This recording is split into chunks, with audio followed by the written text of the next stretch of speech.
Howdy, Banger Pals. Blaine Smith welcoming you to another Metal Monthly Overkill Reviews, Banger's weekly metal review show. And it's the middle of July, so what are we talking about this week? Probably something that you haven't heard of.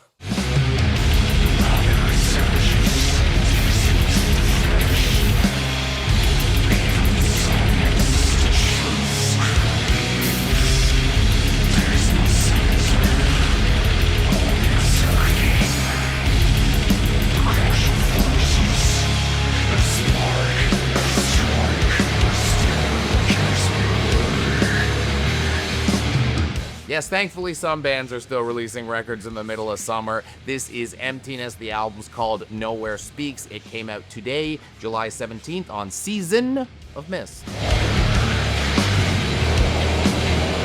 I've been doing this long enough that it's rare that I'm caught completely with my pants down. Every once in a while, though, I'm plugging away at my little research stream and I go, a band that's been around since 1998 is on Season of Mist, has been on Season of Mist, and their 2014 album has 6 reviews, totaling 93%? Where the hell did you come from? In case you don't use Metal Archives, you have to write like an actual review and submit it to the site. So 6 reviews is a lot for a record.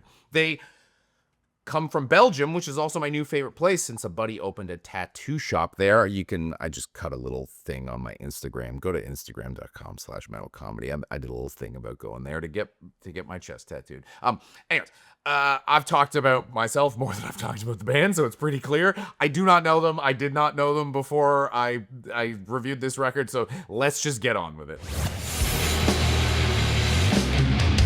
One might consider it unprofessional to open a review saying you've never heard of the band you're reviewing before, but that only implies if you're a music journalist. If you just say you're a comedian, you can basically do whatever the hell you want for like 9 years. And boy howdy did I lock and load the old joke blasters when I saw the genre tag black/death metal early, post-metal / post-punk later, because that's usually a code for we got old and like money. We're trying to play the Olympics if they ever come to Belgium or what. So imagine my delight when I got whatever the hell's going on here. Interestingly, the genre tag does describe things rather well. It just doesn't come with the baggage that some others have attached to that shift when they try and make their sound more accessible. If anything, this might be less accessible than a lot of black and death metal. I mean, I don't think these guys are going to be millionaires sucking on toes on Instagram anytime soon. It's a pretty unique record, but the closest relative would likely be some Bluedos Nord. They're doing a similar thing to black/death that Bluedos Nord does to black, but with more of a post-punk influence than an industrial one. You can certainly hear a little bit of industrial vibe, but it's coming from a different place. Using different tools, though, they're still able to bring that same vibe of otherworldly existential dread, meaning you're getting a record that very much appeals to fans of Bluedos Nord in both a familiar way and an original way, which in my opinion is the best kind of recommend you can give to a fan, which longtime viewers will know I very much am. So that's why I'm reviewing it. You don't need to know much about a band if you just want to say nice things about them. It's the bile I've got to back up with some lore and knowledge. Here's a clip of some of the Bluedos Nord adjacentness so we can at least get on the same page.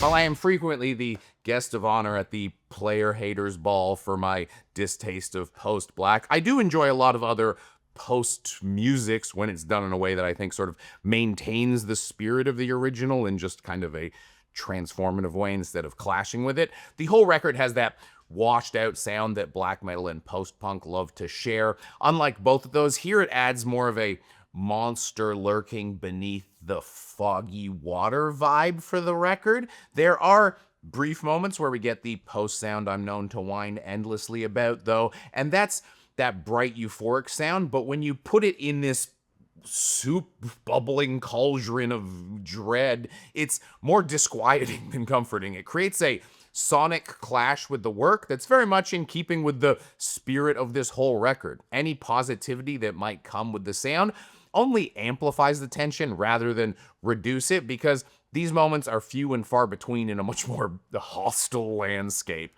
And that's really cool because post contains such a wide range of sounds, and bands are so frequently excited to use a whopping one of them when they embrace the post tag. It is just more interesting when a band pushes past genre conventions and continues to push past the next genre's conventions as well, especially if that whole genre is sort of based around pushing past genre conventions.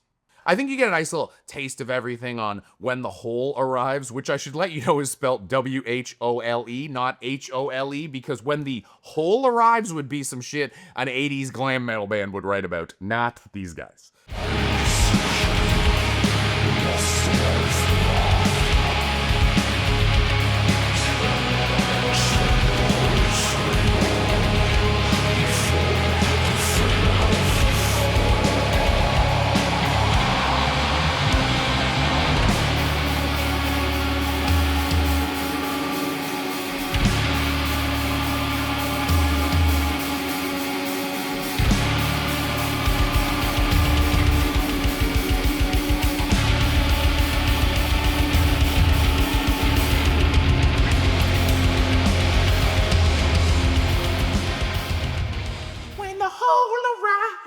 This record has some legitimately confusing moments that both surprised me and made me a little nervous to talk about because I'm just worried I'm gonna compliment something and it's gonna turn out to be I had something wrong with the copy that was sent to me, because that does sometimes happen with promo. I've gotten albums that are shorter, longer, different track orders, different track names. I've had basically master file. I have copies of albums that I could make my own vinyl bootlegs at full quality with. The world of promos is a little crazy, but to the best of my knowledge, the things I'm going to talk about are intentional, and if they're not, well, we'll have a good laugh together about it when you guys listen to the record when it's actually released. Like, the intro track starts basically in the middle of a song with like black metal demo recording quality before staticking out into some noise and spooky sounds. It's a pretty accurate 1 minute preview of what's to come in the next 40, but you don't know that on first listen, and it leaves you a little disoriented.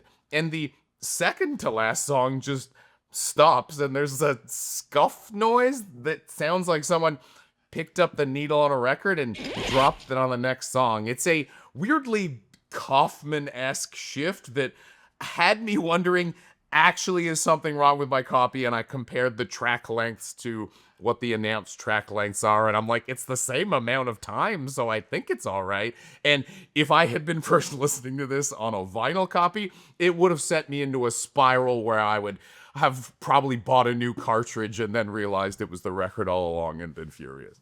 It's nice to see them playing with composition as well as soundscape to heighten the vertigo-inducing quality of the album. It adds another layer in its desire to explore new horizons. How grand. Let me play you the first 30 seconds of this record and you can kind of see what I mean. Compare it, and remember, think about the recording quality of this versus the stuff you've heard in the review so far.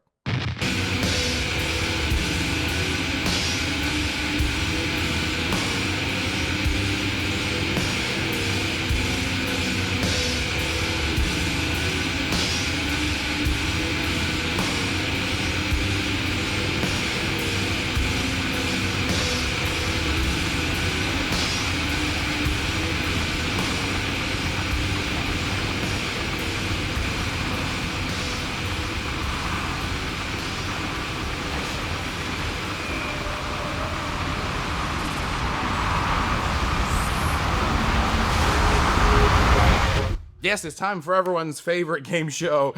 Do we consider this an interlude or a song? Where we try and figure out does some of the stuff on this album count as an interlude or a very short song? Because the longest song on the album is 8.5 minutes. The shortest is the single, which is 3 minutes. That's interesting in and of itself because it's also a very good preview of the record. So it seems like the band actually tried to make a single, meaning this isn't some pretentious attempt at turning people away from the record they made. They made like a real record. They'd like you to hear it. It's weird, but they're hoping you'll still enjoy it.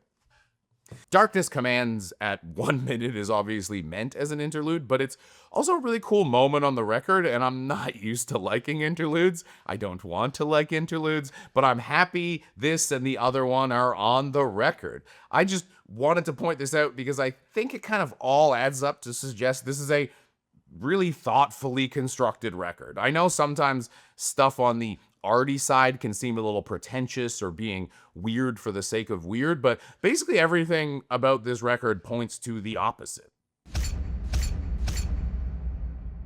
Now this is going to be a record for specific times. It's wandering and meandering is not going to cause you to be locked in. You got me locked in. It's a hyper-specific tool, to be sure, so it's not going to get the same mileage as, say, your Ratchet set. But if you've never experienced the pleasure of being like, you know what, dude? I actually do have an outboard bottom bracket wrench. Let me help you with your bike. It really is phenomenally satisfying in the moment. And when, you know, I don't know, get hypothermia from falling into the lake while ice fishing, you're going to thank God that you have that Emptiness record. So I'm giving it 4 out of 5 skull nuts. They're like not like. So that's been the review, but of course I have shout-outs for you. It might be the depths of July, but I am still able to pull up a couple more records from the deep. Up first, we have an experimental death metal record, which goes with this kind of experimental black and death metal record. Ecliptic to Sima, Semu'ul, Kuakul. It's an independent release, and please support this because he's a guy that makes great records. He stopped on my chat, and I'm not joking. During my stream, I cyberbullied him into changing the album cover, so I gotta help him move a couple of copies for putting in the work. And then, if you want some black metal, our pals at Hypnotic, Dirge are putting out Niveous, Cult of the Void Star. So there you go, 2 more records. Are you able to find anything in the depths of summer? What are you listening to? What's going on? Let me know in the comments down below, and I'll see you later this month for the return of the punk show, because I'm certainly not taking time away from valuable metal records.